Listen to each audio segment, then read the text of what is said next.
Today we'll be doing a drawing on tone paper in full color using our pastel pencils. The technique is going to be very similar to our 3 crayon technique in the previous demo, just with more colors. So instead of working with black, we're going to start off by doing the sketch with our dark brown pencil. This might be burnt umber dark or just burnt umber. You want a really dark brown for this.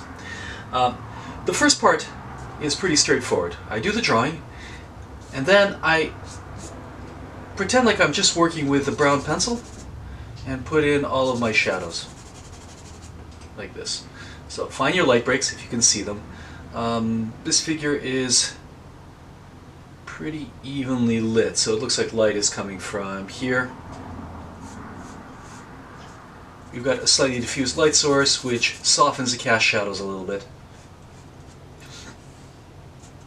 Nonetheless, you can see the light breaks pretty clearly.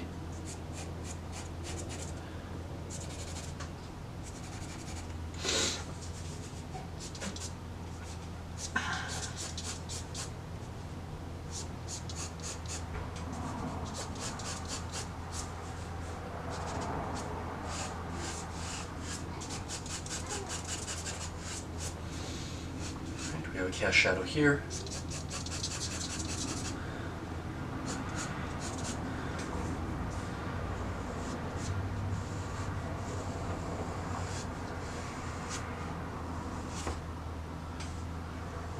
Cast shadow that's running off the pec onto the abdomen, creating an interesting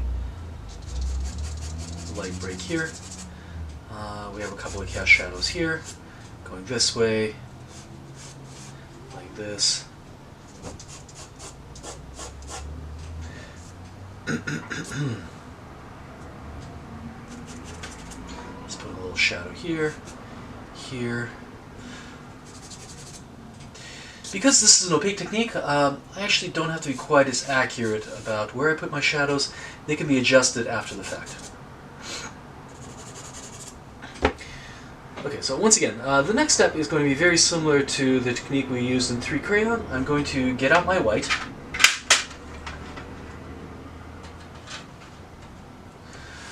Ideally, we should probably sharpen it the same way we have our other pencils sharpened.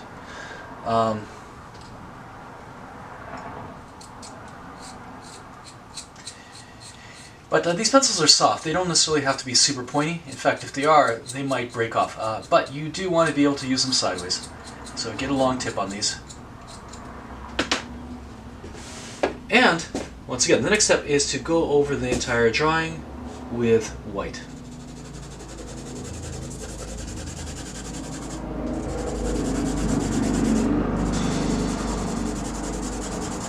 Again, this might feel counterintuitive, but our shadows are going to have some degree of brown in them. They're going to have a little bit of white in them. So by doing this, we're actually mixing a color that is relatively close to the shadows. Pretty close anyway. This is going to get us there faster.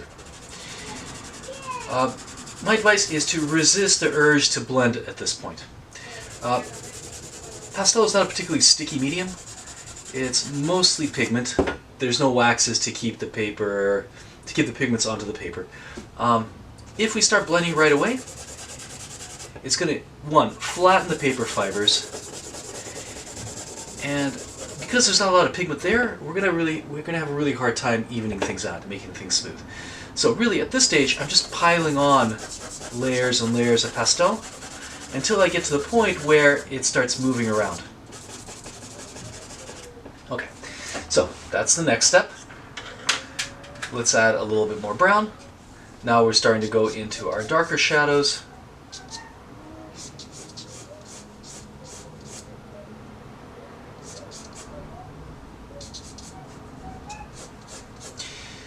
So essentially I am pretending like I'm rendering this entire figure just in my brown-white pastel using this opaque method.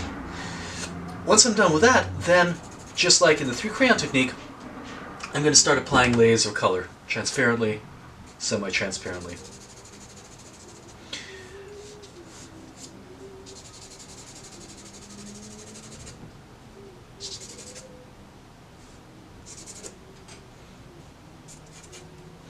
And by the way, it's absolutely okay to start indicating details in brown going into the lighter area. So for instance, this little halftone, you can use your brown. You don't need to keep the colors entirely separate.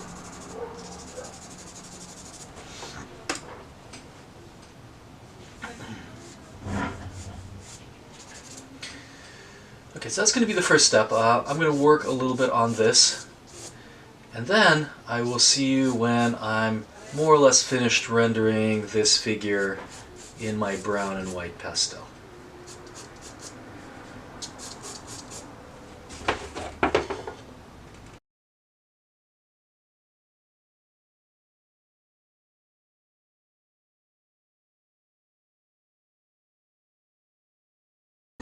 Alright, so now my brown and white drawing is getting to the point where I'm pretty close to moving into the color stage. A few things to keep in mind. I'm trying to blend simply by alternating my brown and white pencils over and over and over each other. So, every time I go in with brown, in, let's say, the halftones, areas like this, we forgot the body shadow here, I'll go over the brown with my white.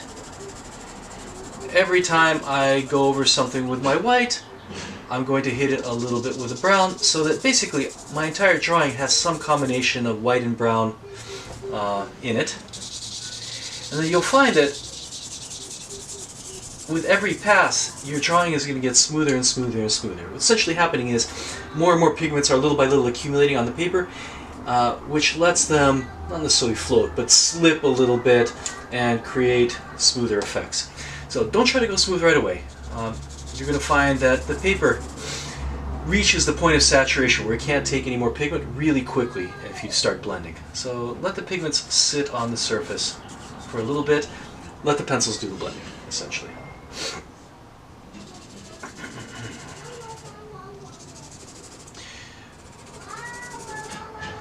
Okay, I think I'm ready to start in on the color. By the way, make sure the drawing is absolutely accurate at this stage, because once you add the color, it's going to become increasingly harder to correct. So don't race through. Make sure the drawing is accurate in terms of value, in terms of the drawing in general, in this stage where you're only using two colors and it's easy to correct. Correcting is relatively painless. Okay. Let's start colorizing this thing. Our shadows are actually, in terms of color, pretty close to what's actually there. They might be a touch warm in some places. So we're going to cool off our shadows a little bit by adding a little bit of this dark blue color. So it's going to look like this.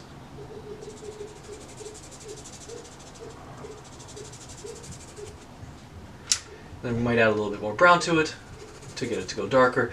But essentially, anywhere you have shadow, you're going to add a little bit of blue to the color.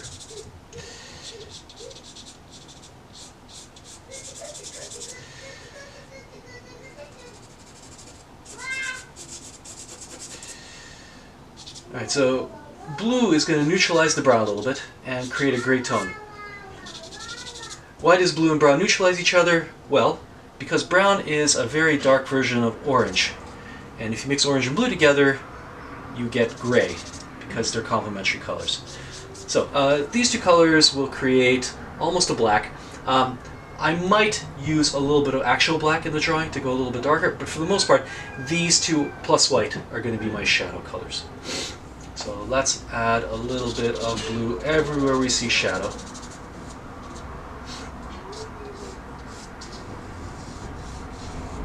And then once we have the general color of the shadow, then I can start making the shadow colors a little bit more complex. That said, in this photograph, the colors are somewhat simplified. I'm not seeing a huge range of color variation. So really, this might be, for the most part, all I really need out of the shadow colors. Not much more.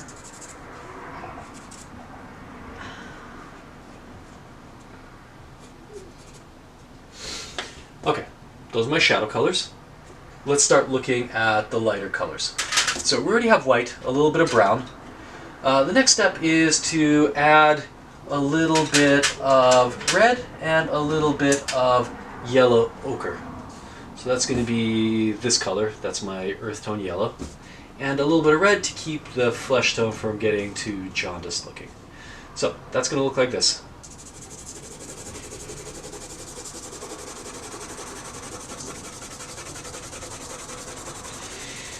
So you can see, because these colors are transparent, semi-transparent, I don't have to be particularly careful. The yellow doesn't have much effect of the color in the shadow, so I can be pretty sloppy about it. I already have a lot of gray coming from that mixture of the white and brown, which creates a slightly grayish tone. So you can see that once I have the brown and white drawing, the task of colorizing this thing isn't all that difficult. I've actually done all the hard work.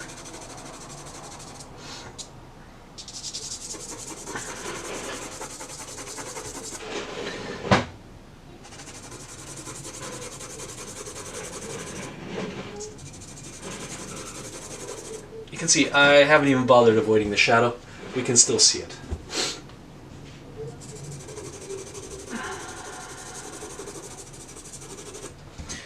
Okay, so now we're going to add a little bit of red to this so that our color doesn't look too yellow.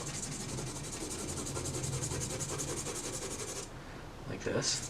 There's some places where it's a little bit more strongly red. I can start doing that. So on the nose, his cheek, right? Usually towards the extremities where blood tends to pool. The feet, the hands. Anywhere where the skin is a little bit thickest. He also has a pretty fantastic tan, which we'll get later. So right now, look, we're just approximating the general value of the color. We'll get more specific in a little bit.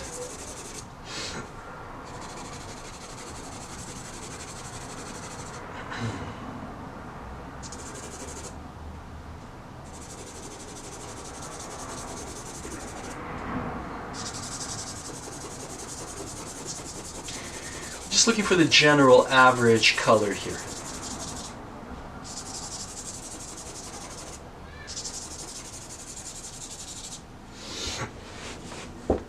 Okay, so at this point, I'm going to go back in the shadows and start getting a little bit more specific. Anytime you're working on tone paper, you should be working from the mid-tone out. When you start dealing with color, you start with average color, the general color, and getting more specific. So we're always starting off with some kind of average mix, and then out of that foundation, out of that general color, we're going to start going a little bit more detailed. So now that we can make color comparisons, we can compare the color of the lighter part of the skin tone against the shadow. Now we can go back in the shadows and get a little bit more specific. Again, there's not a tremendous amount of color variation in the shadow. Part of it's the photograph.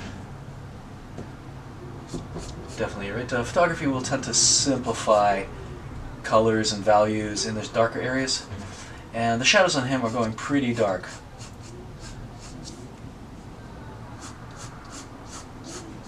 But now it's time to get a little bit more specific.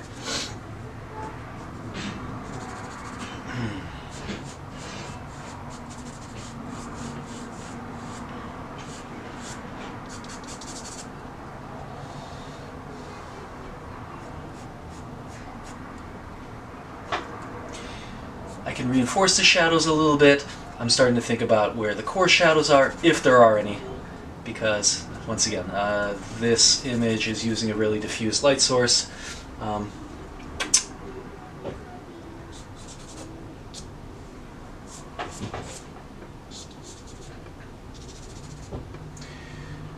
I can now start using the brown and finding a few little halftones like this, right? So starting to make distinctions here. Here also, where else? There's some halftones here, going this way, going like this. Okay, so I'm going to work on this a little bit more, and then we'll talk about how to finish this thing.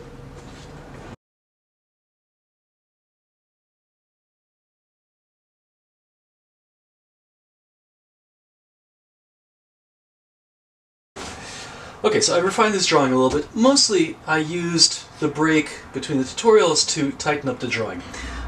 What often happens when you start adding color is that because you're focused on color, the drawing gets a little bit squishy.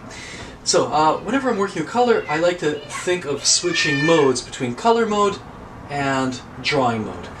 When I feel my drawing gets squishy, I lay off the colors, I drop the color pencils gently, and then I pick up my brown, my white, and I start refocusing on getting the shapes of the shadows right.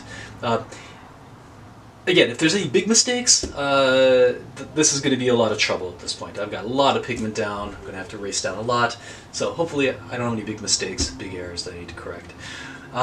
What else did I do? What I didn't do is I haven't blended yet. So you notice that I'm not using the blending stump, I'm not using the paper towels.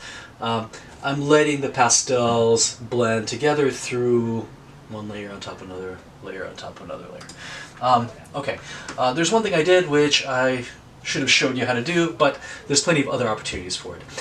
There's going to be areas where this guy is pretty tanned in most places, where the skin tone goes a lot darker than this. Absolutely feel free to add brown. Right, so we're adding brown here, like this. I already added brown here. Sorry, I raced ahead a little bit.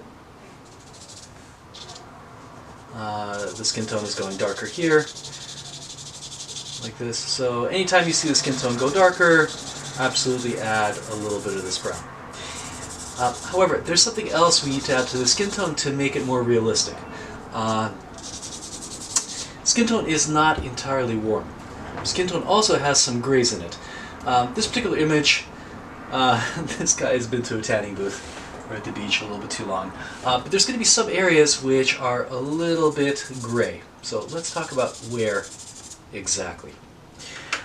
Generally speaking, in the halftones. So anytime there's a transition from the lighter skin tone to the darker skin tone, what's going to happen as the skin tone starts going into shadow is that not only does it darken, it also cools down. The temperature becomes a little bit grayer. Without those gray halftones, without that gray transition, your forms don't quite turn. So everywhere you see halftone, right, the leg is getting a little bit darker this way. Everywhere you see the value little by little transitioning towards the shadow, you need to gray it out a little bit.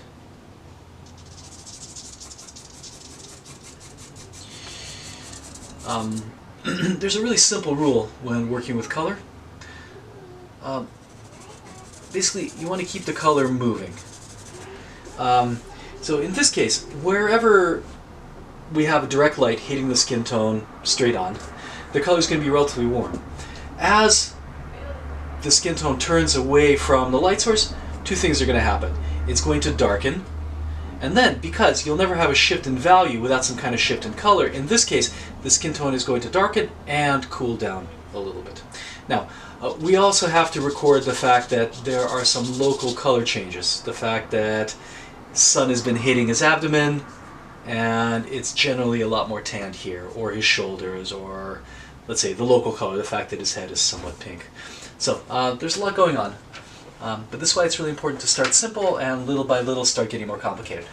One thing I failed to mention, I'm using a different kind of blue in my lighter areas. This one is a really dark blue. It's great for the shadows. It's a little bit too dark, a little bit too harsh for adjusting, cooling down the skin tones in the lighter area. So you're going to need two kinds of blue. A darker blue for your shadows and a lighter, more powdery blue for your skin tones. So we're going to cool down some of the skin tones here a little bit. But also keep adding more color. Keep adding more color, he says, as he's looking for the pencils. Okay. So here I noticed that the skin tones also start going a little bit more red. Like this. What else? I'm looking for local color shifts at this point.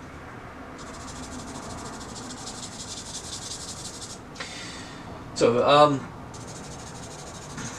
this should have happened earlier in the demo, but let's talk quickly about the pencils that I'm using.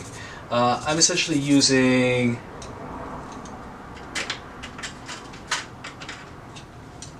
these colors. That's really all you're going to need. I have a few colors, black. I've got a cooler red, maybe in the lips. I've got a lighter yellow for adjusting highlights, but really you can get away with, well, okay, you can actually get rid of this powdery blue as well, right? So you need a yellow ochre, a red, some kind of bright red, a dark blue, dark brown, and a white.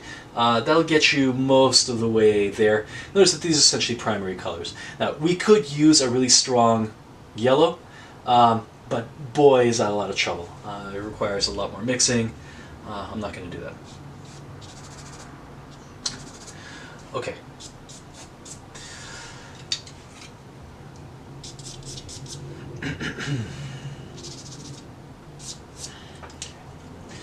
So again, I'm adding a lot of local color here. The fact that the colors are getting a lot more red in certain places. Again, I'm still not blending. I'm still not doing that. Thinking about halftones now. And thinking about where the skin tone starts going a little bit gray. So again, anytime it starts going into halftone, we need to cool it down a little bit. And really, it's that alternation, the constant shift between warm and cool in skin tone that gives it a skin tony, that's not a word, a more realistic quality, right?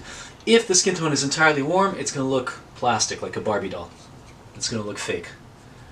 So make sure that you're little by little subtly making the color complicated, changing the color. Okay, so I'm going to refine this a little bit more, and then I'll show you the very last touches.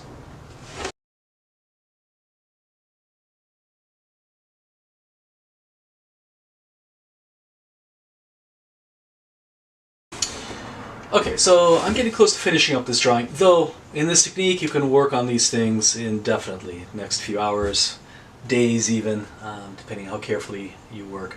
I was saying that up until this point I was using my pencils to blend the pigments together. At this stage you can start to blend. Don't use a blending stump, you're going to scrape everything off. Don't use a paper towel, definitely don't use a chamois. The best blending tool is actually your finger. Be careful.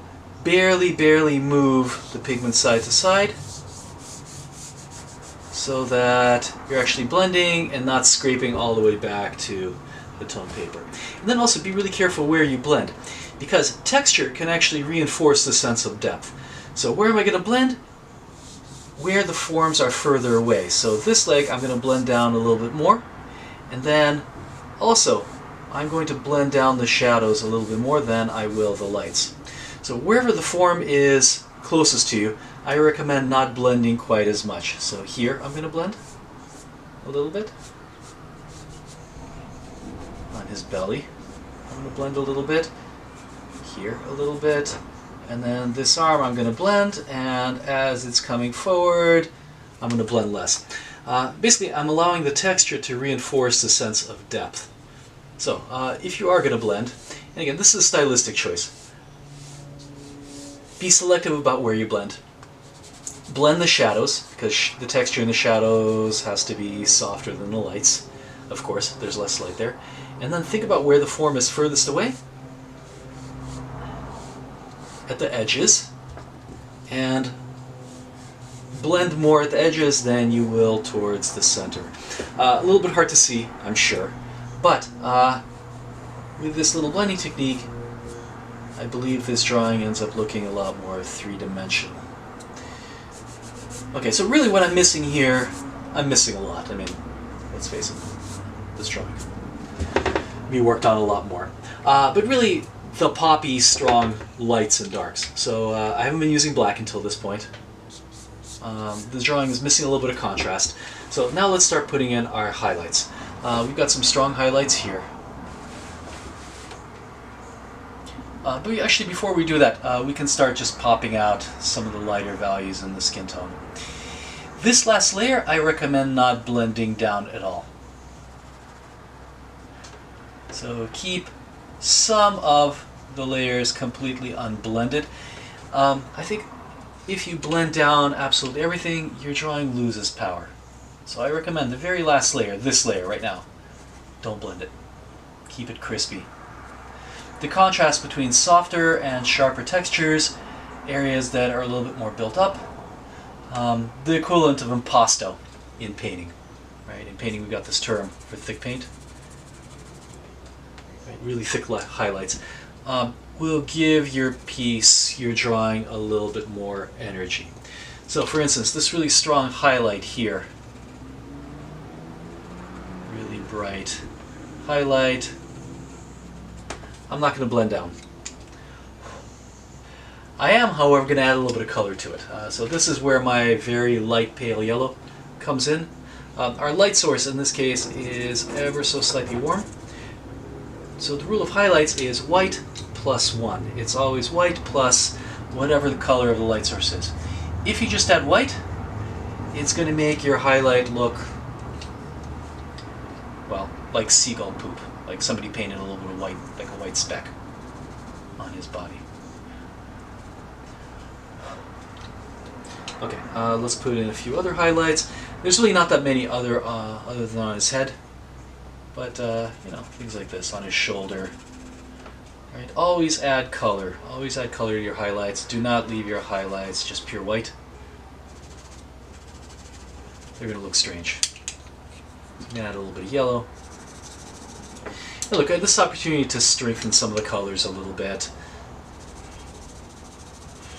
Right, some areas where things are going a little bit stronger. So I'm going to refine this a little bit more, a little bit. I've got other demos to do. I got a busy life, people.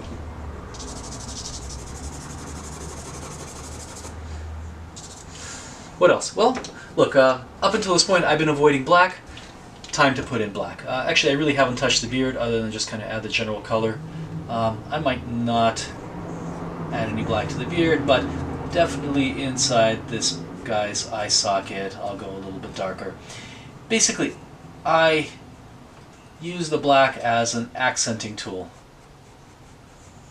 to put in texture. Right? Don't mix black with your colors. It's a bully. Black is a bully. It prevents... It doesn't play well with other colors. It doesn't create nice mixtures. Use your brown and blue, other colors to create your grays, your neutrals. This guy's grimacing a little bit. He had a hard fall. Alright. What else? What else do I need to show you right now? That's about it. Look, anytime a figure is seated, I recommend introducing a little bit of cast shadow, just a little bit of the environment to plant the figure on the floor. So don't leave figures floating in empty space. I just remembered one additional thing. Okay, this is advanced trickery. But you can also use color to reinforce a sense of depth. So we know that cooler colors, grayer colors, recede back in space. So if I really want to pop this leg from this one, I'm going to take my powdery blue and throw a little bit more blue on the back leg, throw a little bit more blue here, because I know these cooler colors are going to recede back in space. And you can do that here as well. So what am I doing? I'm using atmospheric perspective, a principle in landscape, to reinforce the sense of depth. Right, in landscape, if you think about mountains, something that's really, really far away, they're going to be lighter, they're going to be grayer. So I'm essentially treating this leg, these two legs, as if we're dealing with a mountain range. One range of mountains here, they're a little bit closer, a little bit stronger, and another range of mountains towards the back that have a little bit more gray, a little more blue in them. Okay, so that completes the demo. I'm going to refine this a little bit, take another photograph, but for now, we're done.